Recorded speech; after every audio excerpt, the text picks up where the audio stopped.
Travel is more than just ticking off countries. It's about the people, the culture, the food, the moments. I'm Pippa Hudson, and on Wonder the World, I invite you to join me every week as we explore destinations both near and far, with the help of fellow adventurers who share their unique travel stories. Listen to my podcast wherever you get them. PrimeMediaPlus.com, your connection to what matters most. Hello everyone and welcome to another episode of the Teen Junction podcast. As always, I am so honored as your host, Cindy Poluta, to have you join me today and listen to this episode.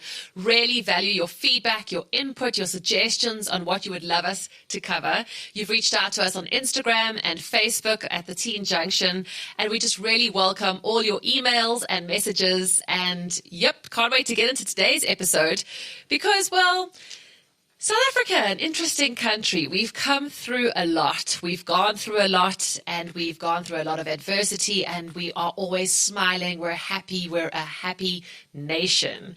And something that South Africans pride themselves on is South Africans are resilient, when the odds are stacked against us. So we're resilient. We're resilient. And we hear that word bandied around so much. We wear it like a badge of honor almost. South Africans are resilient. You go worldwide, you'll tell your friends, South Africans are resilient. So why am I saying resilient 100 times? Well, because today on this podcast episode, our guest is Keshnie Mathi, who is the founder of The Wellness Specialist. And she is here to talk about raising resilience in teenagers while still avoiding trauma. When I read that line, I was very interested to hear because I've always been of the opinion that we have to teach our children resilience. I didn't realize it could cause trauma along the way. So thank you, Keshnie, for joining me this morning on the Teen Junction podcast. Thank you so much for having me, Cindy. It is an absolute pleasure. So let's start with, what does resilience mean? So it's a tough one. It's tough for adults. It's tough for kids. I'm going to draw inspiration from my 13-year-old daughter, Okay. who explained it absolutely beautifully. So have you ever been to Bounce? Yes. The trampoline Yes, park, yes, right? you. Okay, look, I haven't bounced. Neither have I. I'm an injury waiting for a place to happen, so bounce is not for me. But yes, bounce, a trampoline park, right? A trampoline park. So if you walked into a trampoline park and you saw deflated trampolines, would you ever bounce on it? Oh, trampolines that were not going to hold me. No, Probably not. Probably not. Yeah. So resilience is like a trampoline park, right? Okay. You jump on it and at times you fall down. But there's something under you that makes you bounce back. Okay. Right? And so that's how we explain it to our teens. We explain it like life is like a trampoline park and you're going to bounce on it from time to time and you're going to fall over. And when you meet that obstacle again in life, you're going to kind of figure out ways to be able to prevent that from happening. Okay. Now, without the air inflated in it, which is what we as parents give them and society gives them, then they're walking on a deflated kind of trampoline park. Okay, so interesting that it's the parents, I would imagine the caregivers, the teachers, the educators, who then give the children the air needed to bounce back, to create that resilience. 100%. How? And I mean, if you think about, it's an interesting question. So our brains mature at the age of 25. How's Yes. that? Okay, so we know the prefrontal cortex, the ability to make really good decisions, even the ability to plan and prioritize. All of these things that allow us to not make the same mistakes again is only truly formed at 25. After that, we're really a sponge. So we have the ability and the know-how, but not necessarily the ability to bounce back when what we know is challenged. Okay. So when we are walking the world, we're gathering and sponging off everyone around us. So we're watching and we're engaging. And that's why children don't really do what you tell them to do. They do what they live. Right? Okay, and they keep making the same mistakes. They can make the same mistakes. They can even inherit mistakes from other people. Okay. They can see something and it becomes a possibility for them. So they are absorbing. Now, this doesn't take away the accountability of the teenager or the child. So we instill in that via conversations that we have with them, our critical conversations. And here's the hardest part as parents, our ability to let them fail fast. Okay, I think that's a lot of as parents, we want to almost, so as much as you go to the trampoline park, you go to bounce, and you're the air that gets them to bounce back, you also don't want them to hurt themselves. So as a parent, I'm going, okay, but then Keshnie, what is healthy stress and what is traumatic stress? Yeah. 100%. Healthy stress is anything that propels us forward with a little bit of anxiety around it. Oh, so the anxiety can actually be good. It's healthy. It's our Okay. body's natural ability to be able to say, hey, something's wrong here. We're not comfortable here. So Okay. it's not actually a bad thing. Where it becomes pathological is where it stops you from being able to really do what you want to do. Okay. So take, for example, stress around exams. Yeah. So a lot of parents will say, well, my child is not anxious or stressed at all. That's not necessarily a good thing unless they're super, super, super prepared, but they'll always have those butterflies in their stomach Yeah. or at least on the drive there, right?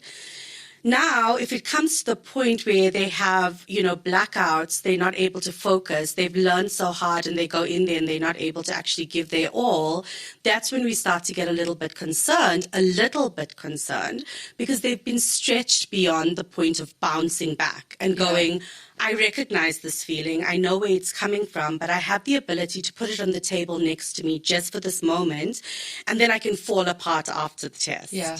So that's where the balance comes in. Okay, so almost like you could explain to your child, you're nervous because you care. That's what I sometimes say to my kids. You're nervous because you care. Like if you get up, I've always said also in my work, the day I stop being nervous to go on radio is the day I no longer care. There's always got to be that little bit of, like you said, healthy anxiety. It's when it stops you. Like your child is just, I can't function and etc. That it starts to become a bit of a, I would say, you said, I love it. I love that you did it. You said, it's just a bit of a cause for concern. You're like, everybody calm down. So how do I know if my child is or isn't resilient? So it's an interesting question because we wear resilience the same way we wear trauma. So it looks very different to you and to me. Okay. Yeah. So you can be super resilient in one thing and I can just fall apart at that same thing. Exactly. So when your child, and this is where we have to have the conversations around, first of all, how does your child actually experience or wear their emotions, right? So I'll give you an example of my daughter, for example. I can see when she's on stage, she's a vocalist. So I can see she's on stage, she crosses her arms. Okay. And then I know, okay, you're feeling a little bit of emotion there. And then I can see her go like this, like she puts her hand towards her chest, and that's her way of going, open it up, let it go, let it be free. So it's almost she's got her own self-calming technique. Correct. Right. And that didn't come from me, that came organically through her system. Okay. So some children will sigh. Oh, I sigh all the time. It's very bad. It's actually not. It's a beautiful way of self-regulating. You were born a breather, Cindy. Oh, I'm going to tell my mother. I'm so happy. She made me go see a cardiologist. Who knew? Okay. People pay thousands and thousands of dollars to teach you How to to do breathe. exactly what you know already to do. Okay, wow. But what we do is we stop it and we say, no, don't sigh. It's not socially acceptable. Or what's wrong? Or what's wrong? What's wrong? And we should actually be saying sigh to the deepest ability of your sigh, but then emphasize why. Name it. Say, I'm going to sigh right now because I feel a little bit depleted. And I love what you said earlier about validating and normalizing the emotion. That's what we need to do. We need to validate and normalize that things are not going to go okay. Yeah. And pair that up. So we teach affirmation, like today's going to be a great day. So what if we taught affirmation? Today might not be a great day, but you know what? I'm coming home at the end of it, and then I'm going to have a lovely bowl of soup. Yeah. So we need to pair it up and not pathologicize the emotion that's happening or make it a catastrophe. I love that because I think also as parents, I mean, we said, you don't want them to fail. And so when they do find themselves in a spot of bother, let's say that, and they're anxious and whatever, and they're struggling to bounce back, sometimes we have to look at ourselves and go, why am I just brushing off this child's feelings? This child had a letdown, and we're so quick to go, it's okay, tomorrow's another day, everything will be fine, and instead of just listening to them, but also not staying in it. And sometimes us not wanting them to fail has more to do with us than with Yes. them. Typical example, my son, chess tournament, he loses one game, he wins the other, and I go and emphasize, but you won one, Daniel, you did so well.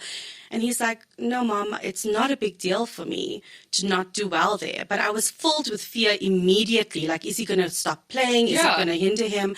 But I need to look within myself and say, why is it so important for me that my child knows that they're a winner? Where does that come from, and how can I own that? Okay. So that's where parenting gets really difficult. It's not easy. You're parenting yourself, right? You're re-parenting yourself and meeting this child for the first time in this moment, in this situation.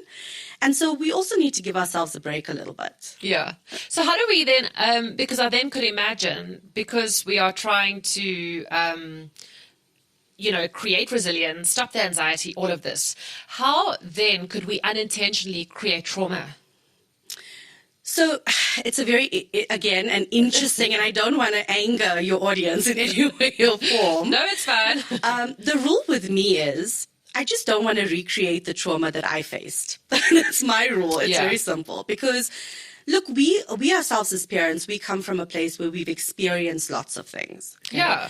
And so sometimes when we are building resilience and we really want our children to be able to know the world, we can sometimes place them in situations, conversations, and emotions that they're not ready for at that time. Okay. And so sometimes it's okay for us to say, I'm going to give you what you need only in this moment and not too much of what I think you need. Oh. And I'll use an example for you. Yeah. So, for example, my child comes up to me and they say to me, look, I've used up all of my money that I had for the month, my allowance that I had for the month. And sometimes a reaction would be, well, I don't have any more money to give you. Yeah. Like, we need to budget for that. Yeah. And that creates within that child a sense of there's not enough. Okay. And they might overcompensate for that and start using the same language with their friends and peers. I don't have money for that. As opposed to saying, you've spent, well done in spending all the money that you have, but the allocation is now done for this month. Yes. Let's talk a little bit about what you need money for and how you can maybe make that money or earn that money or borrow that money from the next month and use it as a learning moment. Sometimes as well, our children inherit our traumas. And this is a tough one, right? So sometimes it's hard. Look, it's hard to do work on ourselves. We get that. We also don't have the time. No, there's no time. Yes, so we're like learning on the go. Absolutely. And you don't always want to be on this hamster wheel of self-actualization. It's tiring and you miss life as it happens. Yes. You miss your joy points. So sometimes there's parts of us that we reinforce in our parenting ways and means, or we overcompensate for things that we don't have, which can also lead to our kids having a different type of trauma to us, but nevertheless trauma. So they can observe the way that we see things and they can internalize it for themselves. Sometimes that manifests in self-blame. Sometimes that creates a disconnect between them and other people or other systems. And those kinds of traumas can look, and it doesn't only have to be things like separation or things that the world sees as bad. It can also be the birth of a new baby. Okay. Good things can also create trauma if not positioned properly. So the way to overcome that is to really discuss any change that happens, because change without control equals possible trauma. Oh, wow. So how do we actually discuss you're going into a new high school? Yes. Let's chat about the things that are happening without me telling you all the bad things that happened to me. And it's going to be so scary. Yes, 100%. And then they will preempt and take what happened to us and look for it. Okay. And Cindy, if I was bullied by a girl named Mary, sorry, all the Marys out there, but if I was bullied by a girl named Mary and I tell that to my child and she trusts me, she might go and find a Mary in that school system, or create a Mary, or become a Mary in that school system. So it's a lot of balancing. What is for the child and what is for me, and am I giving them just what they need to know? But also to prevent trauma, because trauma is inevitable in our lives. To prevent the trauma in a way that allows them to have that air in their system, that they can recognize it and say, it's happening to me, but I am not it. Right? But also, I think you need to kind of accept it. I think you need to kind of go, so much of we struggle with resilience sometimes, I feel, because we are so determined to build strong children who have strong character that we don't allow them to be traumatized in the moment. They can be traumatized. You don't just have to keep putting a Band-Aid on everything and moving forward, because surely down the road, if we're not moving through it, if we're constantly looking at ways to make them resilient, we're going to wear them out, because this is where the trauma sits in the bottom and then it comes out. And it creates fear. Yeah. Or it creates acting out. And so normalization that these things might happen, could happen, is important. And being able to, it's almost like a checklist. What's the worst thing that could possibly happen to you? You would ask them. And then you almost build a bridge to how they overcome it before it does happen. Okay. And these conversations need, and preferably to be done in everyday life. So your child is sitting in the car and they go, "Oh, Mom, that car almost knocked us." And then you explore it. You say to them, "So what if it had? What would be challenging for you?" Yeah. And so they don't, every time they get into a car and see a similar car coming around the corner, think, "Oh, it's going to knock me." Yeah. But so you're making them aware, but you're not necessarily creating the fear around it. We're trying to avoid fear when building resilience. Well, we're trying to walk alongside it as well, with the recognition that we don't want to create it, but it might manifest anyway. Yeah, I struggle, I must be honest, because, between doing, this work of mental health and wellness and raising teenagers, I often, I always, if I could say, not every moment's a teachable moment, Mum. Yeah. Not every moment has to be a thing. And you're constantly questioning, am I doing this right? And I'm inevitably just going, well, you could be the most perfect parent, and your kids will still end up with some form of, "Oh, my life was too perfect. They'll have to go see a therapist. My life was too perfect. I never had a fight with my parents," or whatever. But resilience is just something that I think as parents, we have a major role to play in the way we put our kids inside cotton wool and just try and keep them away from all the harm, and then get angry when they can't work through a difficult situation, right? Absolutely. And there's also different domains of resilience, so we normally look at one particular thing.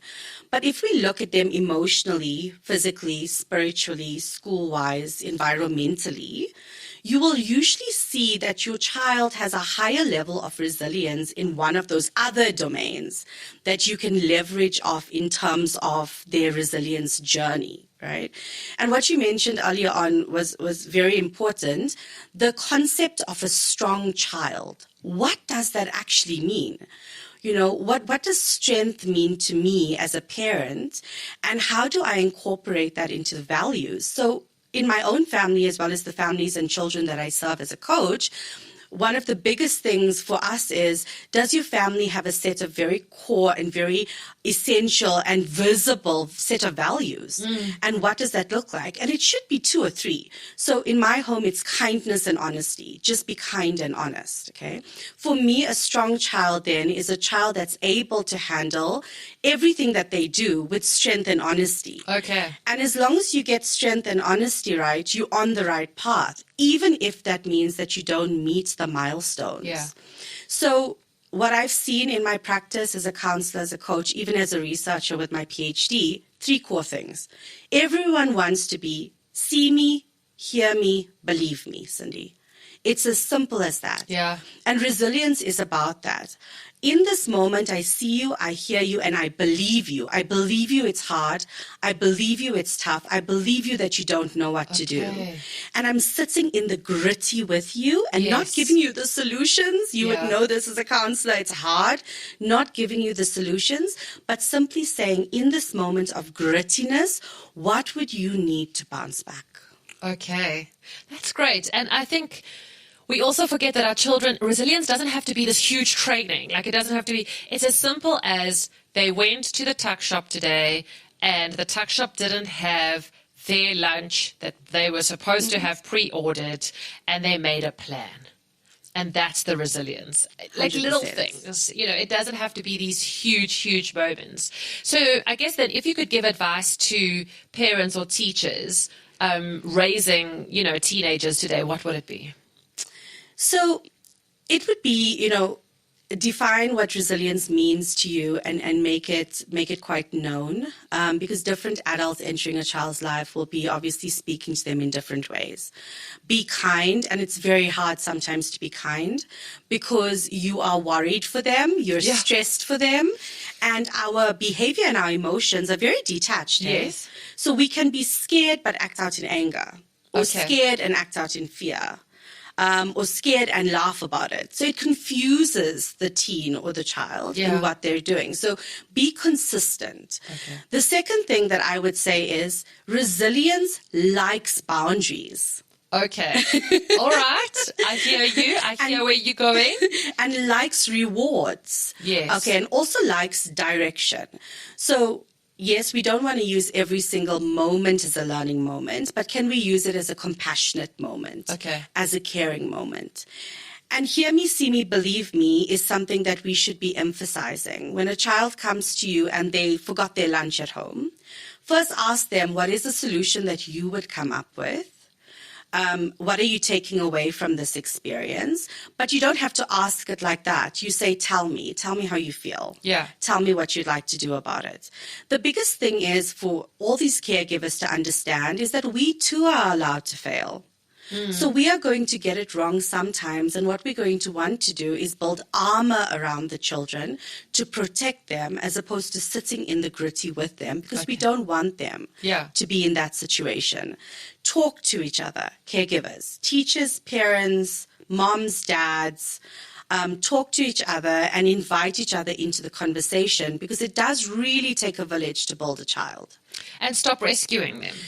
Yes, there is moments where you can rescue your child, but if your child keeps leaving their lunch at home and you keep taking the lunch and dropping it off at the school, the child will forever leave their lunch at home. You've got to teach them, right? So are there any books or tools that you know of? I mean, I know you've got, I'm sure, a library of information there at the wellness specialist. So, we do have a lot of books, and I'm gonna name a few that will seem unorthodox. So, first of all, read it with your teen. Okay, read it with your teen. Well, firstly, we've got to get them off the phones and remind them what a book is and go, okay, you move your eyes left to right, not up and down, okay? And that's another case of building resilience. So with that, we're sitting together, make it about you. I would really love for you to sit with me. I want your companionship. Oh, wow. As opposed to, you need to sit with me so we can learn about My kids would say, are you okay? They would. Is everything okay, Mom? Is everything okay? So, the types of books, Atomic Habits. Yes. Oh, wow. Yes. Okay, 7 Habits of Highly Effective Children. Oh, yes. Teens, there's that one as well, which is brilliant. Okay. The Let Them. Oh, is Mel Robbins. Mel Robbins. Brilliant book. And notice I'm giving you books that both the parents and the children can actually work on together. But here's a novel idea. Write your own book. Absolutely. You never need to publish it. Cindy, I'm telling you. What am I going to, write my own book about what? Okay. About resilience. The Mathi family journey to resilience. What have we done? How has it manifested? Can I do this better? Oh, okay. What have been our oopsies? So it's almost like a journal year to year, but you are able to actually physically see it. I love that. Happening in front. And here's the thing, it's a legacy keepsake. I love it. So the girls or your son can, if you have a boy, they can look back on it and say, wow, these are the lessons of my life as generated from my own family. Because all the books that are out there was created with something in mind and an ideology which might not fit into your family. Yeah. So create it within. Something simple as every Friday we have this thing, because, I have a boy and a girl, and they're not always nice to each other. No. So I have this thing where it's like, seek something that you loved about your sister or brother and put it into the jar. And my husband and I do the same. And then when you're feeling not so great, shake up the jar and pull out a little pot of love from there that tells you that you are braver than you think. Oh, that's lovely. That bad things happen, but it doesn't make you bad. That's beautiful. So create those moments. Are they allowed to repeat themselves? Because my kids would just write the same thing every week. They absolutely are. And here's the brilliant thing. when you pause as a parent and stop repeating the direction, eventually they get bored of writing the same things, and that's when imagination and truth steps in. Incredible. I think we've lost an art when it comes down to just writing and just thinking. And like you say, I love that idea of the legacy of, what has our family come through? And you could almost have a chapter a year. That's so beautiful. It's not one full story. It's a whole lot of stories that builds to what everybody has gone through, and just reminding yourself how you overcame it. Absolutely. Would you like to tell us a little bit about the wellness center, the Wellness Specialist Training Center? I would love to. So we've been around for 15 years now. Goodness, saying that makes me feel old. And the company's really grown with my children and with my journey through motherhood. I am a counselor and I am a researcher. However, what we do is we have a team of women who all have lived experiences and lives well lived in the areas of neurodiversity, parenting, and we support individuals and families to find their way. Wow. And we just facilitate that. And then we also work in the corporate setting with training and development and HR skills, but we're rehumanizing care to recognize that everybody that is out there, whatever state they're in, they have the ability to at least love self. And so we're starting really with this whole concept that you don't have to be perfect to live a life worth living. And this stems from my work in palliative care and working with people who are dying and really hearing their life stories. And that changed the way that I live and I parent and I breathe, really. Yeah. I mean, that's incredible. That is lovely. Everybody does deserve a life worth living. I mean, everyone's here for a purpose, right? Absolutely. And we're all raising children for the first time. This is what I keep telling my children. I haven't done this before. It's not like I had 5 kids before you that are all grown up and I know how to do this. I'm also parenting for the first time. And we also need to just be more compassionate with each other as parents and stop judging other parents, because guess what? Your friends are also parenting their children for the first time. So I told you so doesn't work. Parents need play dates, Cindy. Parents we don't have need time, play dates. On the go, little games. Parents need to relearn what it's like to just be. We are doing so often that it makes us uncomfortable to sit in one space and do nothing. Yeah. And I think that's what is happening to us, and we're becoming more and more tired, but also give yourself a break. Yeah.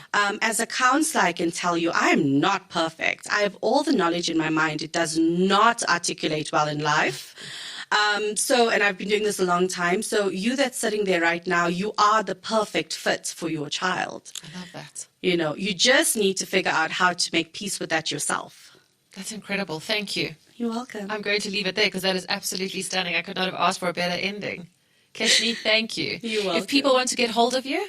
Well, they can email connect@wellnessspecialist.co.za. They can come and visit us and pop in if they'd like at our offices in Regis, Darrenwood, or they can call 061-462-7419. Thank you so much. Thank you. And thank you once again for listening to another episode of The Teen Junction with me, Cindy Poluta. Absolutely pleasure having you today. Remember to live a life worth living. We're all here for a reason. Be kind to each other. We look forward to hearing from you on our Instagram and our Facebook pages. Let us know who you would love us to interview next, and what is happening in your life at the moment, what you need help with. We're here to assist you. Until then, take care. The Teen Junction with Cindy Poluta, empowering teens one conversation at a time.